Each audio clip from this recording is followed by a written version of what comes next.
नमस्कार। राजनीति संभावनाओं का खेल मानी जाती है और संभावनाएं कभी ख़त्म नहीं होती, ये कहा जाता है। अब ये बात कहीं ना कहीं काफ़ी हद तक सच भी साबित होती हुई दिखाई पड़ती है। दरअसल उत्तर प्रदेश के दो पॉलिटिकल दल जो ऐसा लगता है कि एक दूसरे के धुर विरोधी हैं और एक दूसरे के साथ में बिल्कुल भी अब नहीं आना चाहते, लेकिन कोई ना कोई एक ऐसा मंच ज़रूर आ जाता है जहां पर दोनों को खड़ा होना पड़ता है या फिर दोनों को बयानबाजी करने को मजबूर होना पड़ता है। अब ऐसे में हम जो जिक्र कर रहे हैं वो दरअसल उत्तर प्रदेश के मेरठ ज़िले का एक मामला है जहां पर एक मशहूर राष्ट्रीय कबड्डी खिलाड़ी अनुष्का पाल का मर्डर हो जाता है। अब इसको लेकर अखिलेश यादव और मायावती दोनों ही योगी सरकार की आलोचना करते हुए दिखाई पड़ रहे हैं। लगातार इस हत्या के ऊपर सवाल खड़े करते हुए नजर आ रहे हैं। अब ऐसे में आपको बता दें कि जो बसपा चीफ हैं मायावती जी और जो समाजवादी के पार्टी के राष्ट्रीय अध्यक्ष हैं अखिलेश यादव, उन्होंने इस हत्या को लेकर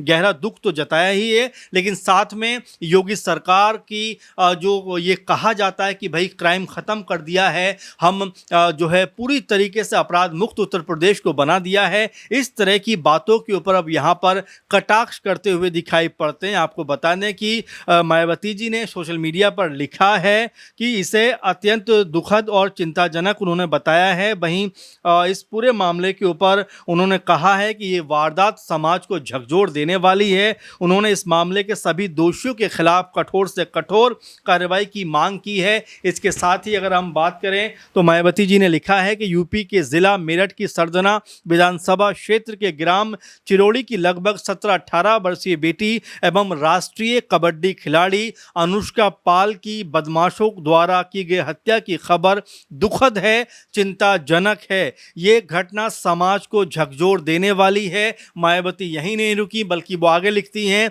कि सरकार इस जघन्य अपराध में शामिल सभी दोषियों की शीघ्र गिरफ्तारी सुनिश्चित करे, उनके खिलाफ कठोर कार्रवाई करे ताकि पीड़ित परिवार को न्याय मिल सके और भविष्य में ऐसी घटनाएं ना हो सकें। ये उत्तर प्रदेश की 4 मर्तबा की पूर्व मुख्यमंत्री मायावती जी का कहना है और उनका कहना यह है कि सरकार को जो दोषी हैं उनके ऊपर कठोर कार्रवाई करनी चाहिए और जो ये हत्या की खबर है ये बेहद चिंताजनक है, क्योंकि उत्तर प्रदेश में लगातार बीजेपी सरकार के द्वारा ये कहा जाता है कि भाई उत्तर प्रदेश को तो हमने अपराध मुक्त बना दिया है, उत्तर प्रदेश में गुंडे मवाली जो हैं या तो वो ख़त्म हो गए हैं या फिर वो उत्तर प्रदेश छोड़कर भाग गए हैं। अब ऐसे में जब इस तरह की घटनाएं होती हैं तो जाहिर बात है कि विपक्षी दलों को भी या विपक्षी नेता हैं उनको भी यहाँ पर बयानबाजी करने का मौका मिल जाता है। अब आपको बताते हैं इस पूरे मामले को लेकर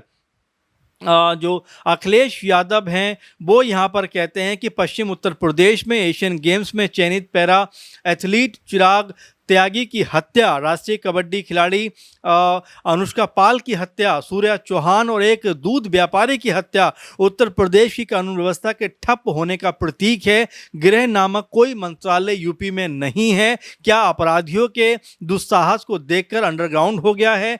आप बता दें कि ये पूरा मामला जो है इसको लेकर उत्तर प्रदेश में अब राजनीति जो है वो अपने चरम पर पहुंचती हुई दिखाई पड़ती है, क्योंकि सिर्फ ये मामला अनुष्का पाल का नहीं है, ये अखिलेश यादव का कहना है और उन्होंने इसके अलावा चिराग त्यागी की जो हत्या हुई है उसको भी उठाया है, सूर्य चौहान की जो हत्या हुई है उस मुद्दे को भी उठाया है और बताने का प्रयास किया है कि जो योगी सरकार या जो सत्ता में बैठे हुए लोग हैं वो इस बात का दावा तो खूब करते हैं कि उत्तर प्रदेश को हमने अपराध मुक्त बना दिया है। उत्तर प्रदेश में अगर एक चौराहे पे कोई भी अगर अपराध होता है तो दूसरे चौराहे पे उसको गिरफ्तार कर लिया जाता है, इस बात के दावे होते हैं। लेकिन बीते 4-5 दिन के अंदर या हफ्ते भर के अंदर जिस तरह से कई मौतों का सिलसिला देखने को मिला है, कई हत्याओं का सिलसिला देखने को मिला है, उसको लेकर अखिलेश यादव ने पूरी तरीके से यहाँ पर हल्ला बोल किया है। आपको बता दें इस पूरे मामले को लेकर अगर हम अनुष्का की बात करें तो ये मामला मेरठ ज़िले के दोराला क्षेत्र का है, जहाँ पर चिरोड़ी गाँव की रहने वाली 17 साल की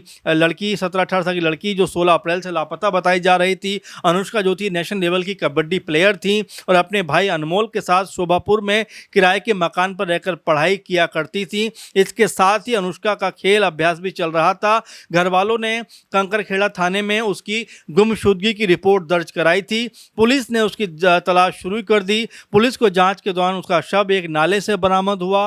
हालांकि अभी शव की डीएनए जो है जांच बाकी है और इसके बाद जो वास्तव में पता चल पाएगा कि ये शव अनुष्का का है या नहीं है। फिलहाल इस मामले को लेकर तमाम सारी बातें सामने आ रही हैं। पुलिस अपना पक्ष रख रही है कि जांच के दौरान पुलिस ने कहा कि अनुष्का की जो कॉल डिटेल थी उसकी आखिर लोकेशन का पता किया। उसकी लोकेशन का आखिरी बार जो पता है वो श्याम धानक नामक युवक के साथ मिला। पुलिस को उसकी गतिविधि संदिग्ध लगी और पुलिस ने सख्ती दिखाई तो उसने अपना जुर्म जो है वो कबूल कर लिया। श्याम धानक एक फास्ट फूड विक्रेता है और उसने अनुष्का को कुछ पैसे उधार दिए थे। पुलिस के अनुसार इसी को लेकर विवाद हुआ और उसने अनुष्का की हत्या कर दी। इस तरह की बात पुलिस अपनी तरफ से कहती हुई दिखाई पड़ रही है। लेकिन महत्वपूर्ण बात जिस तरह से अखिलेश यादव और मायावती यहाँ पर करते हुए दिखाई पड़ते हैं, क्योंकि हर बयान का अपना कोई ना कोई मतलब होता है। इस पूरे बयान पर जिस तरीके से बसपा सुप्रीमो मायावती ने अपनी जो है विरोध दर्ज कराया है, अपना बयान दिया है, वहीं अखिलेश यादव ने भी न सिर्फ अनुष्का पाल बल्कि और तमाम जो हत्याएं इस बीच हुई हैं उनको लेकर भी योगी सरकार को घेरने का काम किया। वैसे में आप ये भी समझिए कि उत्तर प्रदेश में आने वाले समय में यानी ये भी कहा जा रहा है कि 2026 में चुनाव हो सकता है नवंबर दिसंबर में। तो ऐसे में अखिलेश यादव समेत मायावती उत्तर प्रदेश में लगातार ये माहौल बनाने का प्रयास भी करते हुए दिखाई पड़ रहे हैं कि जो सरकार सत्ता में बैठी है वो दावे तो बहुत सारे करती है, बातें तो बहुत सारी करती है, लेकिन जब इस तरह के मामले सामने आते हैं, चाहे सूर्या चौहान का मामला हो, चाहे चिराग त्यागी का मामला हो या फिर अनुष्का पाल का मामला हो, तो वहाँ पर सरकार के पास कहने के लिए कुछ बचता नहीं है और जो दावे किए जाते हैं वो खोखले साबित होते हुए दिखाई पड़ते हैं। अब इस तरह की बातें अगर हो रही हैं और इस तरह की चीज़ें अगर निकल कर सामने आ रही हैं तो पॉलिटिकल तौर पर कहीं ना कहीं जो सत्ताधारी पार्टी है बीजेपी, उसको घेरने का काम न सिर्फ बसपा कर रही है बल्कि सपा भी पूरी ताकत के साथ में करते हुए दिखाई पड़ रहे हैं। अब यहाँ पर एक संभावना के तौर पर हम ये भी देख लेते हैं कि देखिए राजनीति का माहौल इस समय उत्तर प्रदेश में लगातार गर्म होता हुआ नजर आता है, क्योंकि जैसा हमने बताया कि 5-6 महीने के अंदर चुनाव होने का अभी अनुमान लगाया जा रहा है। तो ऐसे में बसपा और सपा के गठबंधन के भी कयास लग रहे हैं। कई लोग ये बात कहते हुए नजर आते हैं कि जो मायावती जी अब तक तो मना कर रही थी गठबंधन नहीं करेंगे, लेकिन उनको भी पता है कि जो उनका वोट बैंक है वो खिसकता हुआ दिखाई पड़ा है, तो बेहतर होगा कि वो गठबंधन में जाएं।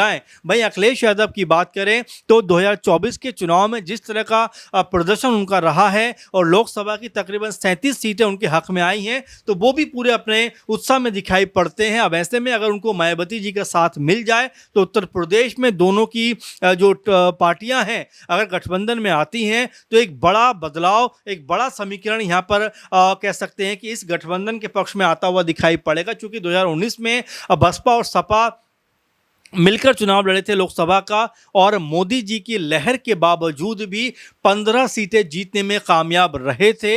इसका मतलब कि अगर 2027 में दोनों एक साथ आते हैं तो यहाँ पर बहुत बड़ी मुश्किल जो सत्ताधारी पार्टी बीजेपी है उसके लिए खड़े करते हुए दिखाई पड़ सकते हैं। फिलहाल इस पूरे मामले के ऊपर जिस तरह से अखिलेश यादव और मायावती ने हमला बोला है, सीएम योगी जी को घेरने का प्रयास किया है, बीजेपी सरकार को घेरने का प्रयास किया है, उससे साबित हो जाता है कि आने वाले दिनों में इस तरह के मामलों पर दोनों की तरफ से जबरदस्त बयानबाजी होगी और इसका फायदा कहीं ना कहीं दोनों दल उठाना चाहेंगे। अब वाकई में जिस तरीके से 2-3 हत्याएं हुई हैं उसको लेकर यूपी सरकार के ऊपर भी सवाल उठ रहे हैं कि भले ही चाहे सूर्या चौहान वाले मामले में असद का जो एनकाउंटर कर दिया गया हो, लेकिन उसके बावजूद अपराध जो है आखिर वो क्यों बढ़ता हुआ दिखाई पड़ रहा है, उसके ऊपर लगाम क्यों नहीं लग रही, ये अपने आप में बड़ा सवाल है। फिलहाल इसको लेकर आप क्या सोचते हैं? आने वाले दिनों में क्या उत्तर प्रदेश में सियासी तौर पर सपा और बसपा एक मंच पर आते हुए दिखाई पड़ेंगे? और गठजोड़ के हिसाब से देखें